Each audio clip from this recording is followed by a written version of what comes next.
Hello నమస్తే welcome back to my YouTube channel Vasi paradise. I am Gajavalli Sai Sahiti. ఈరోజు Sankranti special పిండి వంటలు సిరీస్లో భాగంగా చల్ల చక్రాలు ఎలా చేసుకోవాలో చూపించబోతున్నాను. వీటినే కారాలు, మురుగులు అని కూడా పిలుస్తారు. ఒక్కొక్కరు ఒక్కొక్క టైప్ ఆఫ్ చక్రాలు చేసుకుంటూ ఉంటారు. నేను ఈరోజు చల్ల చక్రాలు చూపిస్తాను. Let's begin the recipe process. First ఒక బౌల్ తీసుకొని అందులో మీరు చేయాలనుకునే చక్రాల క్వాంటిటీని బట్టి బియ్యం పిండి తీసుకోండి. ఇక్కడ నేను 3 కప్స్ బియ్యం పిండి తీసుకున్నాను. నేను తీసుకున్న క్వాంటిటీకి 1 టేబుల్ స్పూన్ వాము సరిపోతుంది. లైట్గా క్రష్ చేసుకొని యాడ్ చేసుకోండి. తర్వాత మీ స్పైస్ లెవెల్స్ని బట్టి కారం, మీ టేస్ట్ని బట్టి సాల్ట్ యాడ్ చేసుకొని బాగా మిక్స్ చేసుకోవాలి.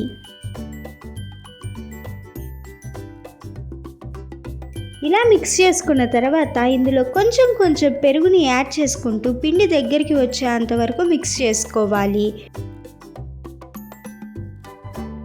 ఇన్ కేస్ మీ దగ్గర ఫ్రెష్ పెరుగు లేనట్లు అయితే 3 కప్స్ బియ్యం పిండికి 1 కప్ మాత్రమే పెరుగు యాడ్ చేసుకొని మిగిలిన వాటర్ వేసుకోండి. ఇక్కడ నా దగ్గర ఫ్రెష్ పెరుగు ఉంది కాబట్టి నేను పిండి మొత్తం ఫ్రెష్ పెరుగుతోటి మిక్స్ చేసుకున్నాను. చూడండి, ఇక్కడ చూపిస్తున్న విధంగా ఇలా సాఫ్ట్ డో లాగా రెడీ అయిపోవాలి. ఇలా రెడీ అయిన పిండిని ఒక 5 మినిట్స్ పక్కన పెట్టుకున్న తర్వాత ఇక్కడ చూపిస్తున్న విధంగా పిండిలో నుంచి కొంచెం కొంచెం క్వాంటిటీని తీసుకుంటూ ఆల్రెడీ మీకు నచ్చిన డిజైన్ని సెట్ చేసి ఉంచుకున్న చక్రాల గిద్దలోకి ట్రాన్స్ఫర్ చేసుకోవాలి.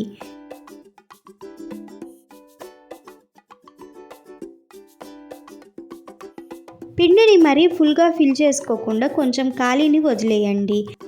తర్వాత దీనిపైన టైట్గా మూతని ఫిక్స్ చేసుకోండి. ఏమాత్రం లూజ్గా ఉన్నా కూడా మనం చక్రాలు చేసుకునేటప్పుడు ఊడి నూనెలో పడే అవకాశం ఉంది కాబట్టి ఈ స్టెప్ మనం జాగ్రత్తగా చేసుకోవాలి. తర్వాత ఒకసారి టెస్ట్ చేసి చూడండి. ఇప్పుడు స్టవ్ మీద ఒక కడాయి పెట్టుకొని డీప్ ఫ్రైకి సరిపడా ఆయిల్ వేసుకొని హీట్ అయిన తర్వాత ఇక్కడ చూపిస్తున్న విధంగా నెమ్మదిగా చక్రాలను వేసుకోండి. ఈ ప్రాసెస్ని లో ఫ్లేమ్ మీద చేసుకోండి. ఇలా చేసే టైంలో చేతికి వెచ్చటి ఆవిరి తగులుతూ ఉంటుంది. మీకు వీలుంటే చేతికి గ్లౌజెస్ యూజ్ చేయండి. వన్స్ చక్రం లాగా వేసుకున్న తర్వాత మంటని మీడియం టు హై ఫ్లేమ్ మీదకి అడ్జస్ట్ చేసుకుంటూ చక్రం గోల్డెన్ బ్రౌన్ కలర్ వచ్చేంత వరకు ఫ్రై చేసుకోవాలి. ఇలా రెడీ అయిన చల్ల చక్రాలని చల్లారిన తర్వాత 8 కంటైనర్లో స్టోర్ చేసుకొని ఎప్పుడు కావాలంటే అప్పుడు తిని ఎంజాయ్ చేయండి. కర్డ్ యూజ్ చేయటం వల్ల చల్ల చక్రాలు ఎంతో ఎమ్మీ అండ్ క్రిస్పీగా ఉంటాయి. రెసిపీ నచ్చిందా? అయితే వెంటనే ట్రై చేసి చూడండి. ఈ రెసిపీతో సంక్రాంతి స్పెషల్ పిండి వంటలు సిరీస్ ఆగలేదండి. ఇంకా 2 పిండి వంటలు రాబోతున్నాయి.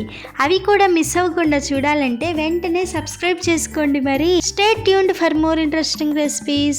Please do watch, like, share, comment and subscribe to my YouTube channel. Thank you for watching. Bye bye.